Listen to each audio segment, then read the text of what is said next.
आमच्या वडापुरी आणि माळवाडी गणातून अतिशय म्हणजे दोन्ही नेत्यांचे बर्नेगाव असतील किंवा हर्षवर्धन पाटील साहेब असतील, या दोघांचे कार्यकर्ते खूप कार्यकर्ते आहेत. आम्ही त्यांचे कार्यकर्ते म्हणून काम केलेलं आहे पहिलं. तर या गटातून खूप मोठ्या प्रमाणावर कार्यकर्ते होते. तर या कार्यकर्त्यांना उमेदवारी देणं गरजेचं होतं. तर अशी काही उमेदवारी देण्यात आलेली नाही. बाहेरून देण्यात आलेली उमेदवारी आहे ती आम्हाला या जनतेंना, गटातील जनतेला अजिबात मान्य नाही. असे गटातील उमेदवार द्यायला पाहिजे होता, पण दिलेला नाही.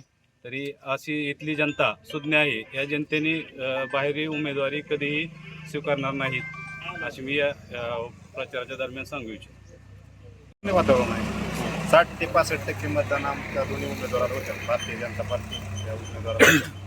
आणि इथे भरपूर इच्छुक उमेदवार होते, इथल्या उमेदवारांना दिले नाही. त्यांच्या आता एक सर्वसामान्य कार्यकर्त्याला भाजपमधनं माझ्यासारख्या कार्यकर्त्याला सुद्धा उभा राहा म्हणत होते, परंतु आमचे गोटूभाऊ, आमचे सिनियर आहे ते, त्यांचं चांगलं कार्य आहे. आम्ही सांगितलं, मोठ्या मनानं सांगितलं त्यांना उभा करा.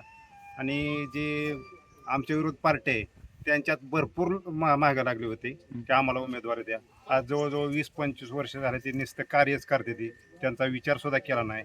आणि बाहेरून येऊन उमेदवारी घेतली आणि ते बी स्वतःच्या मुलाला उमेदवार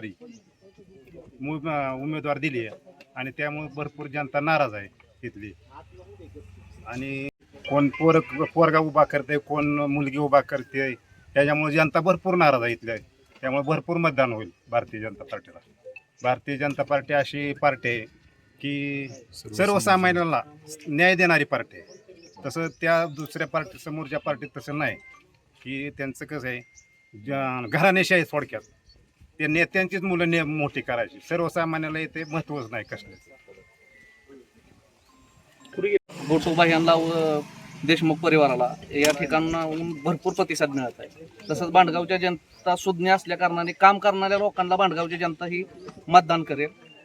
गोटूबा यांचं जे काम आहे जिल्हा परिषदेवर म्हणा किंवा पंचायत समितीवर म्हणा, त्या पद्धतीनं त्या कामाला प्रभावी होऊन इथली लोक नक्कीच त्यांना मतदान करतील आणि आमच्याकडून जास्तीत जास्त लीड देण्याचा प्रयत्न होईल या ठिकाणी.